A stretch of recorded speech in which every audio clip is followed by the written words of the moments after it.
All right, everybody, welcome back to the channel. My name is Rashad Milligan. If you're new to the channel, this is the road to 2K subs. You see the hoodie. I got the Swish. Shout out to Swish. Hoodie on in the building.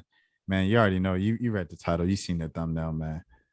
My homeboy is back in the building, man. Bailey Caldwell. Bailey, how you doing, sir? Doing pretty good, Rashad. Happy to be here. Happy to see you got your 2K goal.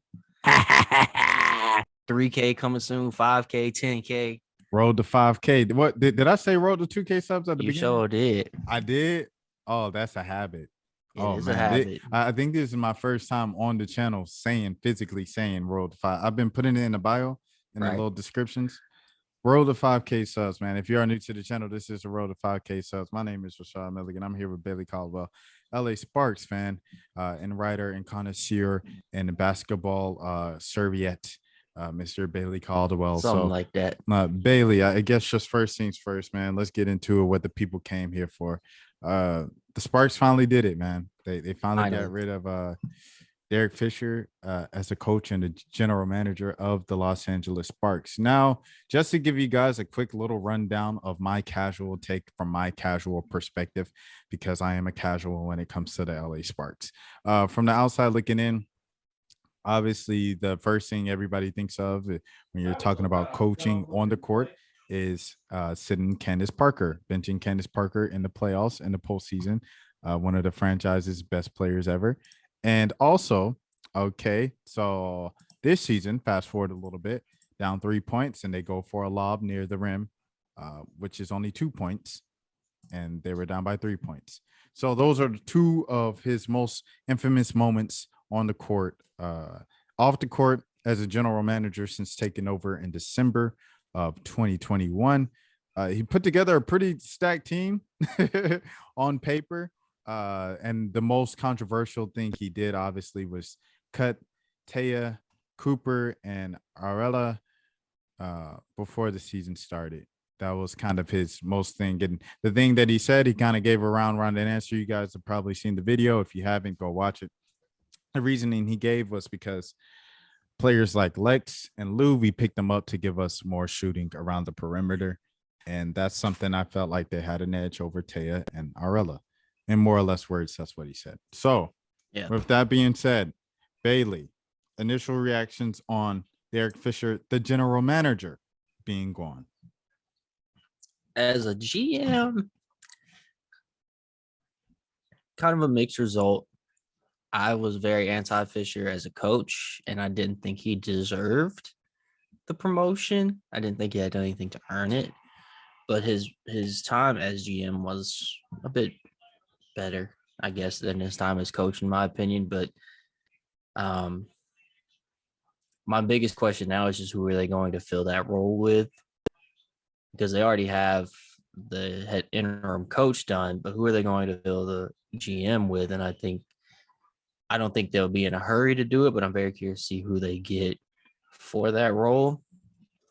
So that part, when they announced the initial firing or separation or parting of ways, whatever you want to call it, they didn't specify anything about the GM part. It was kind of just hanging out there for a minute. Then I saw a few people confirming that it was for both roles. I honestly don't think I would have tripped too much if he would have stayed as GM because, again, he seems to be pretty good at that. But the implications that he's given and since then is that he's going to the NBA. Right. I mean, but this is crazy. You know, he drafted even Olivia Nelson-Ododa. I felt like that might have been an underrated move to take a flyer out on Liv, who obviously you can't teach size, but she didn't necessarily live up to all the hype that she had coming from her freshman year and out of high school over there with Gino. But that takes me to my next point. I want to transition to it already, man. Oh, Bailey, we talked about it a little bit before we recorded, man. I have events. Stop with the basketball-less games. It's not good for basketball fans. It's not good for basketball people. Every time a game isn't played, something happens. Every time a game isn't played, something happens. Last time, no games in the WNBA schedule. What happens on Twitter? There's this space that happens, apparently. Shout out to Angel. She keeps me in the loop on all of this when I'm away from my phone for hours on end. There's a space that goes on, and they're saying, Liz campaign said this. Liz campaign did that.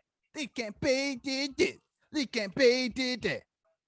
And before the end of the night, Nigeria's team, the Tigers, the D's, their team came out with a statement. We have decided to disband the honorary sisters and the group of the unification that we have built here in Nigeria, blah, blah, blah. That's a lot. Yes. That's the first time something happened when there were no games on the WNBA schedule. Added now, fast forward a couple weeks later, there's not only no games on the WNBA schedule, there's no games on the NBA schedule. There's no basketball for people to watch. So what do people do when they get bored? They go on Twitter and they tweet stupid things, idiotic things. And for some reason, UConn fans, and it's not just UConn, it's both sides, UConn and South Carolina, because both y'all jokers be like this. It is what it is. We still cool. We still good. UConn fans always say things a little too far. And they come up with this term, dummies for Don. Joker, first things first, it's June 7th at the time we recording this. Why is y'all talking this much about college? The WNBA is on. Support the WNBA. Henny's rookie season, she made the team. People didn't know she was going to make the team after she was drafted. Avina Westbrook, her rookie season, people didn't know she actually didn't make the team she was drafted by. Got picked up again. Like I said, Olivia Nelson, the Dodos over there in LA. Celebrate the people who were just on your team 2 weeks ago. Right. Why are we still going back? If you go back and forth for 4 months, as you saw a real life example of last year on this very exact channel, if you go back and forth 4 months with no basketball, it's not going to end up well. You're just going to keep talking to each other and bumping heads until somebody gets mad and somebody crosses the line. That's exactly what happened with this Don for Dummies or Dummies for Don statement. And these jokers come back. South Carolina fans also do too much. Yes, UConn fans do too much and retreat when someone calls them out a lot of times.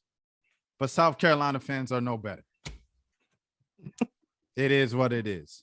South Carolina fans will come for you and drag you if you don't lowercase the J after the apostrophe in Asia's name.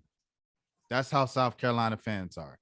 And they'll go through your tweets and find some way to call you racist from a tweet that you had in 2014 because you didn't put the lowercase J after apostrophe in Asia Wilson's name. So South Carolina fans retort with that being said. Negroes for Gino. Y'all know y'all ain't got no sense. Now y'all ain't got no sense. Now we all know what that is in reference to. Negroes for Gino. It's black folks rooting for UConn when people have constructed UConn and they've affiliated with white supremacy, with Paige Beckers, Diana Taurasi, Sue Bird as the cover girls for UConn. You can go down the list. Even Gabby Williams, light skin. Even Bria Hartley, light skin. I'm sick. And you have, the people who root for them, the black, because a lot of basketball fans are black. It just is. By happenstance, if they root for UConn, they look like coons. Or people try to portray the image of them being coons because Don Staley played HBCUs, blow them out by 50, give them $100,000 and wear a Black Lives Matter t-shirt. She's all for black people because she does that. Both of them at the end of the day, as some of my great friends from both sides have pointed out, are PWIs. If you walk on the campus of South Carolina, it's like walking on the campus of Chapel Hill. The only black people on the campus are on the basketball team, or they coach the basketball team. Shout out to Hugh Davis. I love my white wife. But this whole thing, blah, blah, blah, blah, blah, goes over the line. And it gets all the way to Don Staley. Don Staley responds to the Dummies for Don, Negroes for Gino thing, and she laughs or whatever. Then UConn fans take it a step further. Joker, sit down. It's Twitter. This is why we need games to be happening, because if you're watching the games, you're not paying attention to Twitter this much.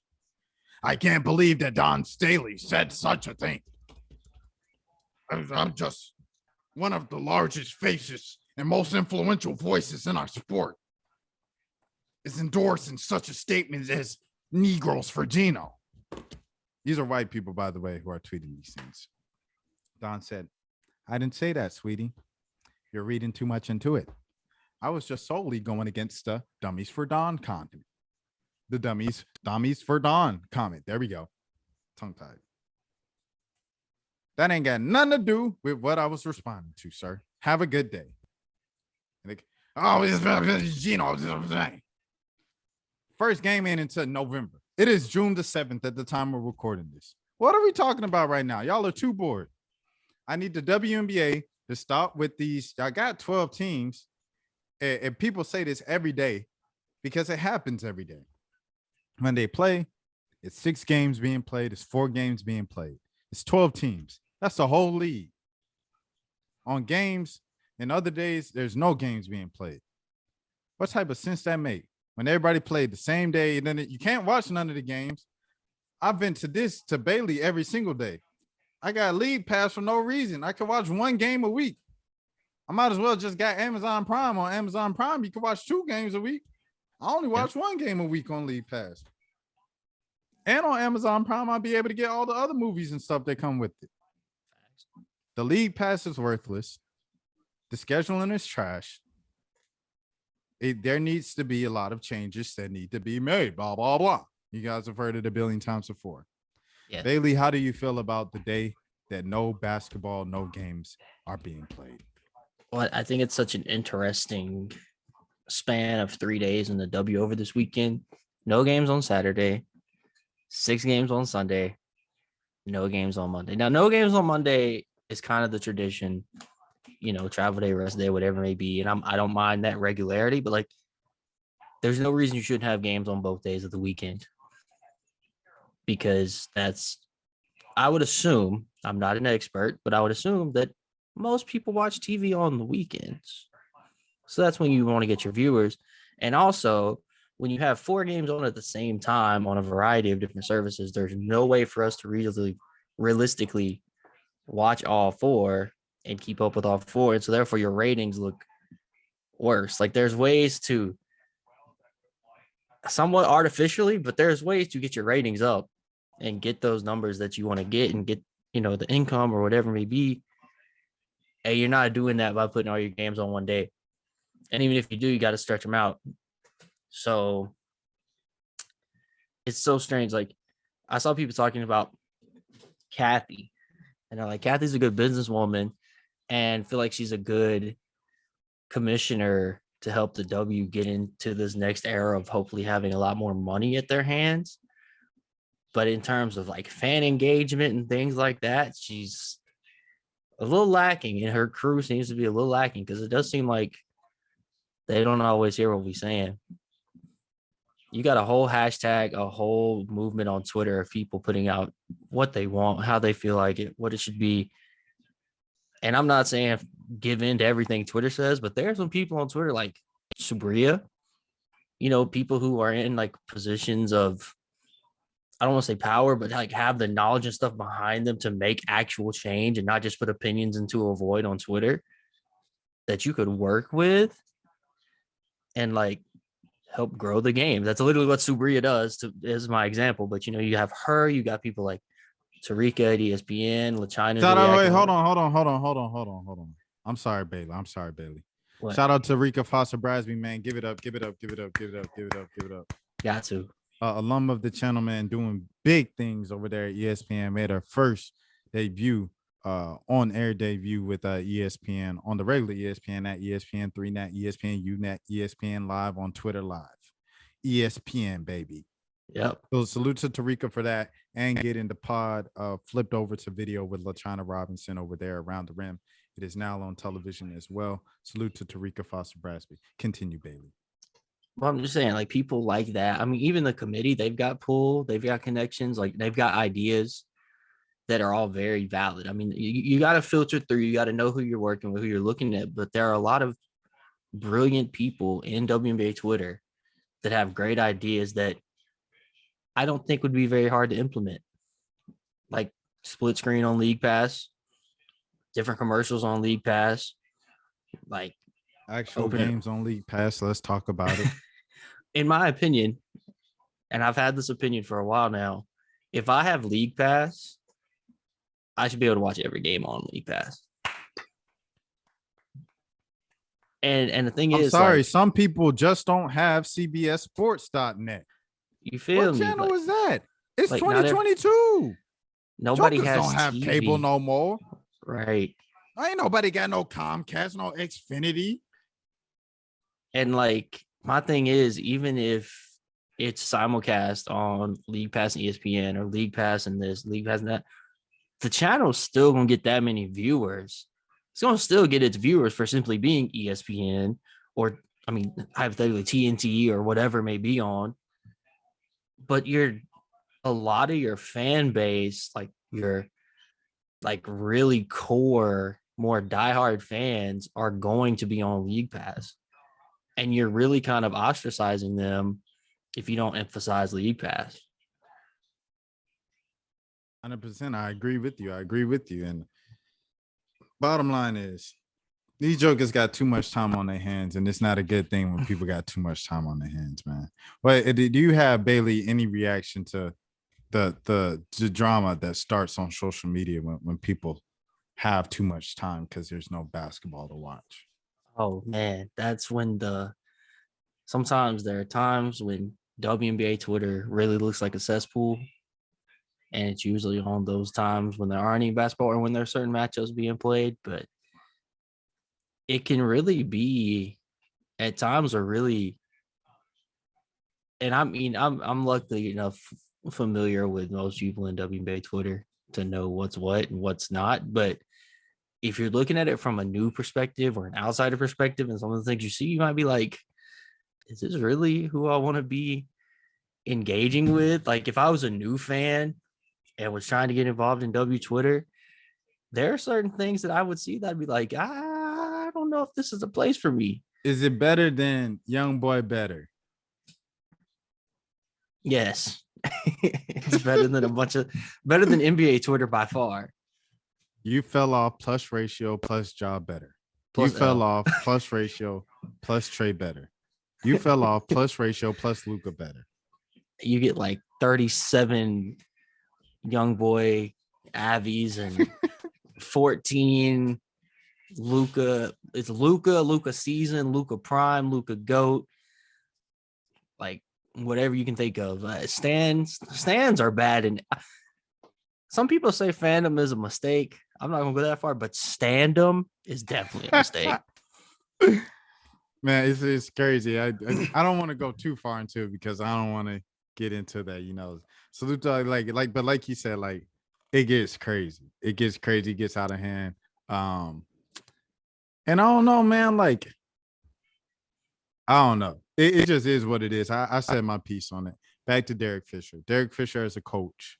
I guess, how do you feel with him being gone, that era being done? I believe it started 2019 to 2022. And the interim, who has over 35 years of experience. Go ahead, baby. If I could insert the Lil Wayne lighter flick right here, I would, because this is a glorious day for me. You can go on Twitter. You can go back through my content. I was anti Derek Fisher from day one. Day uno. I look at Derek Fisher and I see a coach who went 40-96 in the NBA. 40-96 when coaching other professional basketball players. And not to mention the Matt Barnes incident while he was doing that. That whole thing was a mess. And I'm just like, I just don't think he's the one. He's not the move. And they really hired him like on the spot, like just based on who he is in LA. And I was just like, y'all didn't even interview like anyone. I really, really remember them like not interviewing anyone else. All that for him to get fired on his day off. He got fired on his day off in 2022. And my favorite part of it is like you say your Twitter. You brought back the Sosa, man. Yeah, the Yeah. bank account. Yeah. I laugh into the bank. La, ha ha Ha ha. ha ha. Ha ha ha. But it's just so crazy to me.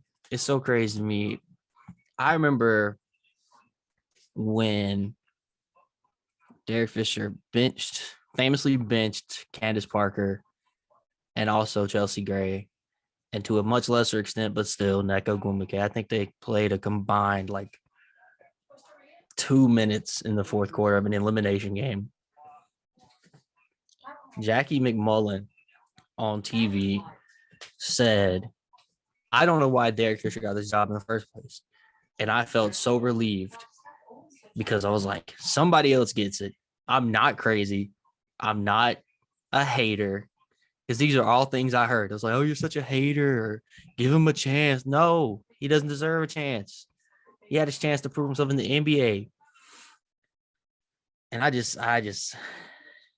was just not with it. So I'm very happy that they did this, but also it's a weird timing again, just like with the Fever.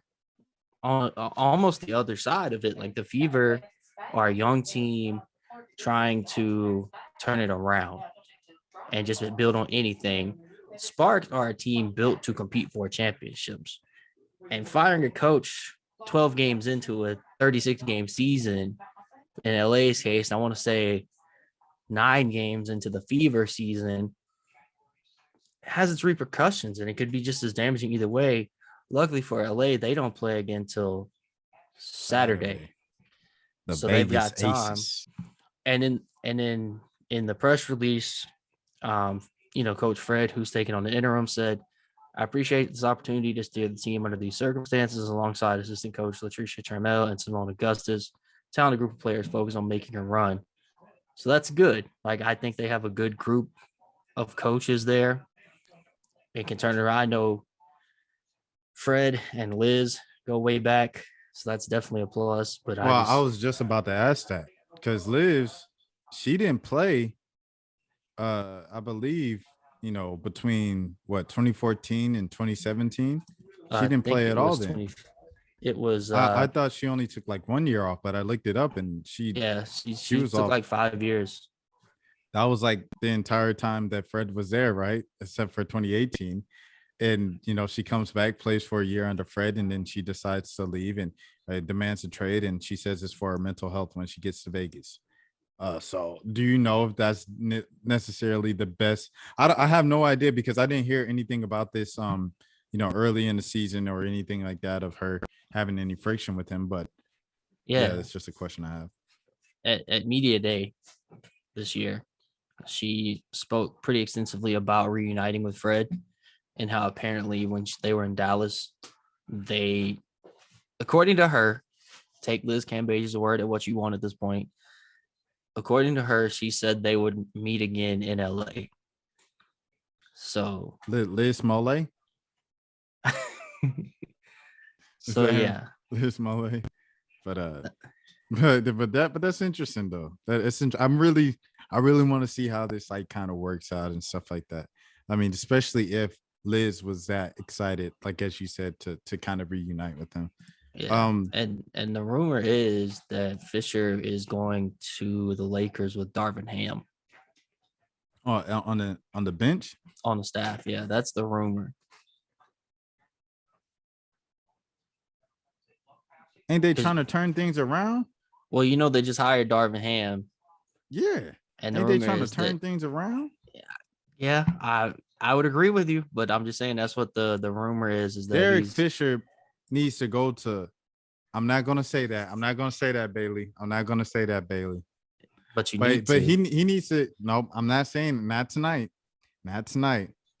But of what I was trying, a watered down version of what I was about to say. Derek Fisher better be grateful for Shaquille O'Neal and Mr. Kobe Bryant. Because thanks to those 5 championships and Paul Gasol, he will be able to do whatever he wants in Los Angeles for the remainder of his life. Yes. So I will say like that's a watered down version of what I was about to say. And he also better be glad that the Lakers got the ball with 0.4 and not 0.3 on the clock. You think he got it out on time? He I got think it he out got on it out time, on but he time. would not have if it was 0.3. 0.3. But it was 0.4. Salute to shout out Tim Duncan. Tim Duncan sat on the bench for a year, said, "This ain't for me, Pop. I'm going back to the islands." Shout out to Aaliyah Boston. I guess wrapping up now, Bailey. Is there anything else that's really pressing on your mind? I just wanted to get you on to get a Sparks kind of perspective on this entire news and stuff. I know people are waiting to hear, waiting to hear what was going to be said. So anything else from your side? I mean, I've actually was pretty quiet about it on Twitter because as celebratory as I am, I knew anything I had to say would be better said on our pod and with you here. So I am just very glad that we don't have to deal with him anymore. But also the timing is very curious as always. But Sparks are 5-7, 24 games left. Do they have a chance? I'm never going to count a team with this talented of a roster out. And they've been playing better. I would be willing to bet that we see a pretty big 180 because my take on Fisher was not that he was bad he wasn't a bad overall coach. Like I think he had a good culture. Like a lot of players spoke on his culture in X interviews last year, and a lot of newer players have spoken on it this year. And I think he does a good job of he's got a wealth of knowledge that he uses to really hold players accountable and things. But I don't think he's a good X's and O's coach. Like I think he'd be a great assistant coach, even because he has things you can bring in as an assistant. But as X's and O's between the lines type of coach, I don't think he's good at that. There's nothing wrong with that. There's plenty of plays. I'm a 5-time champion, long-time NBA player. Like he's got plenty of experience he can bring. And he did fine as a GM.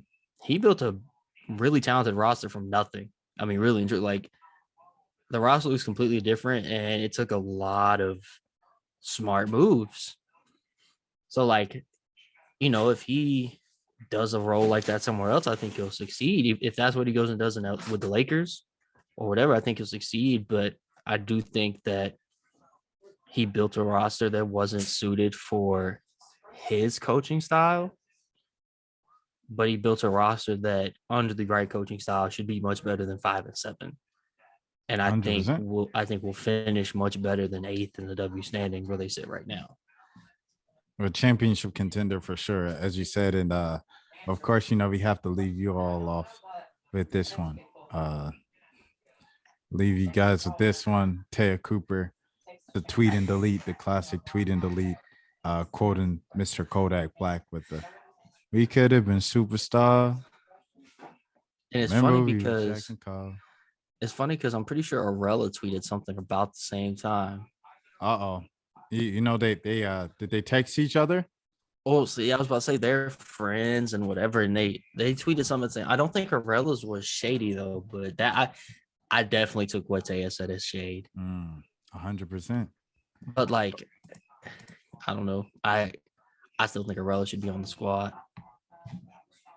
I don't think Tay is that bad either. No, but I think I don't know.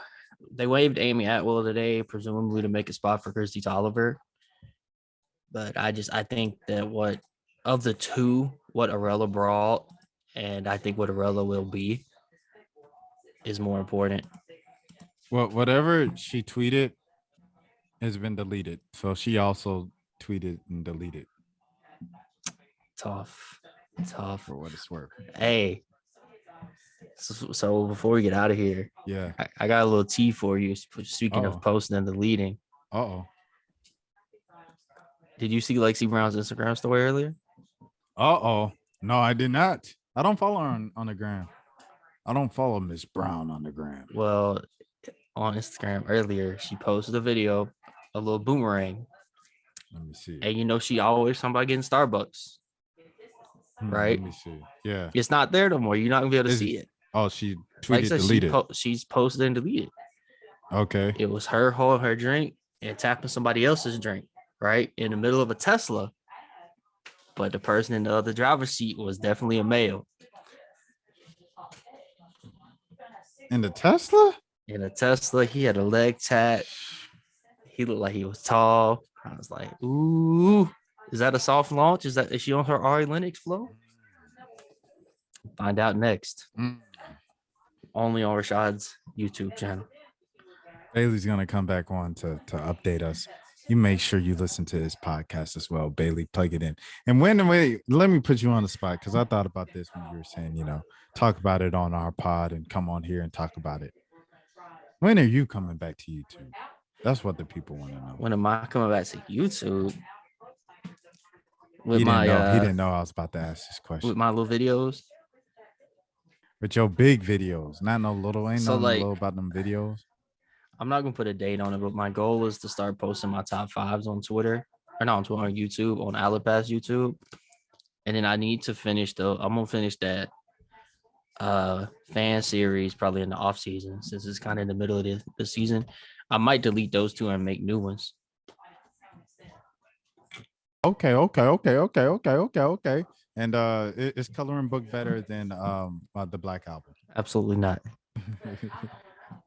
Absolutely not. Coloring Book is fine. I don't know if it's a top 200 of all time. Fine. It's a good album. It's a good project. Yeah, it's not. It's not as good as Acid Rap, and it's obviously not as bad as The Big Day. Yes, but I just can't. When I think of classic albums, I don't think of The Coloring Book from Chance the Rapper. Literally, if you said Acid Rap was a classic rap project, I'd be yeah. Acid Rap for sure. Coloring Book, nah. But go ahead, Bailey. I was just gonna say, like, it's hard for me to put the label of classic on anything from Chance. Acid Rap is a classic. I was about to say Acid Rap is the only one. But again, if we're looking at that Rolling Stone top 200, bruh. They got Saba at 184. Care for Me by Saba is at 184. And I'm like, I would even respect it more if you didn't have Saba's Care for Me on there, because then I could be like, maybe they didn't hear, maybe they don't know about it. Maybe, Saba's not the biggest artist, or at the time he's kind of bigger now. I would respect, but the fact that you acknowledge that the album and project exists and you have it at 184 is ridiculous. It is ridiculous. Like this, yeah. Like I haven't looked at the whole list, but I'm looking at it right now, and they have Yeezus higher than College Dropout and Late Registration. They have Yeezus higher than College Dropout and Late Registration. I think it might even be higher. No. I don't think it is. They have My Beautiful Dark Twisted Fantasy at like 6. And they have Take Care at 11. Wrong. Which is like, I think putting Take Care at 11 is literally saying, we need a Drake album in here. I love literally the fact saying we need a Drake album in here. Go ahead, Bailey. I love the fact they put Chicken Talk on here. They're meant for music. But of all the Chicken Talk, of all the Gucci, I don't know if Chicken Talk would be on the top 200 for me. I was born legendary on the 12th of February. You say you love the Mo Billings. Yeah. What was it? Trap House 3 was her Atlanta anthem. I was in there. I was like, yes, Mo. Okay, wait.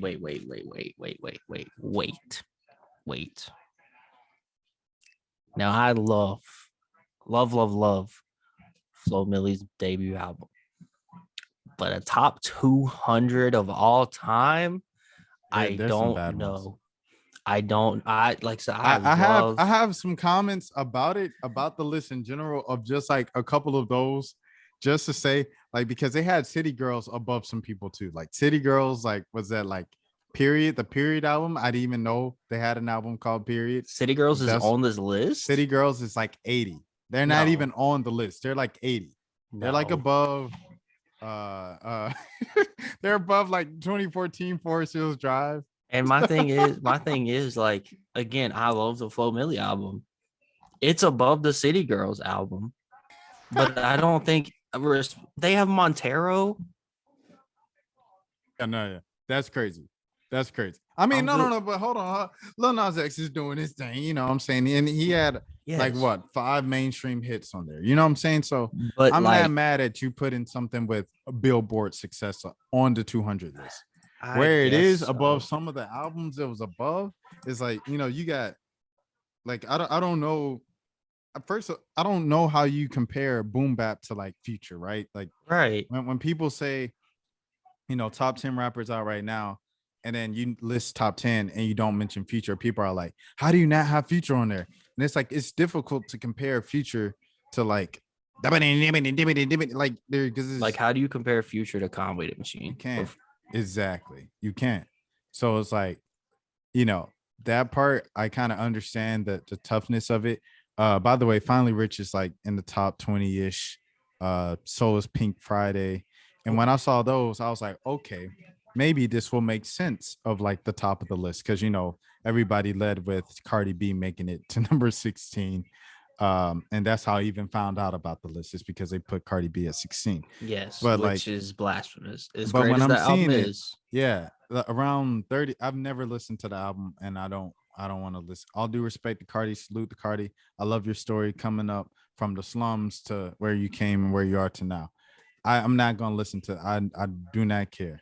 Um, but like to see around 30, to see that Finally Rich, Pink Friday, I'm like, oh, okay. So these are all albums and projects that created moments and movements in the history of hip hop.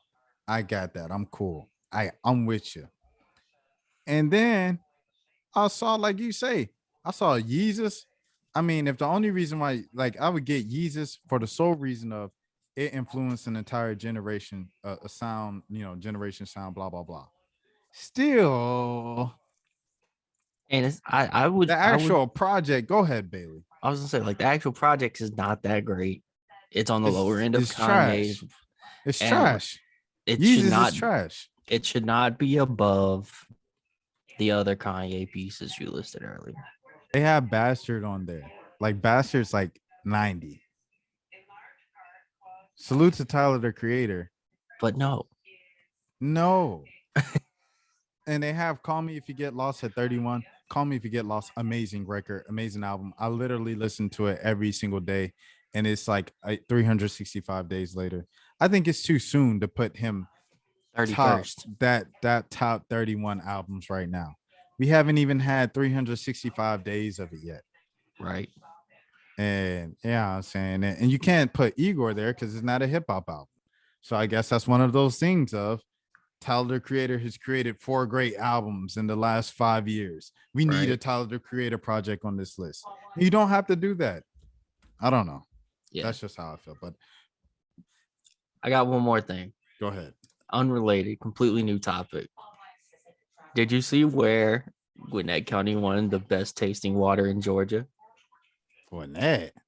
It says, I never had their water though. I ain't gonna lie to you. but hear me out. Hear me out. They said the Georgia Association of Water Professionals named Gwinnett County's drinking water the best in the state of Georgia.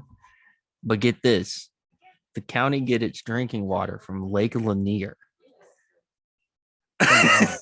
That's a trap. That's what you call population control right there. You joke about to come up with their cups, leaning over, and what they gonna do? They're gonna fall in and they're gonna get sucked in and drown.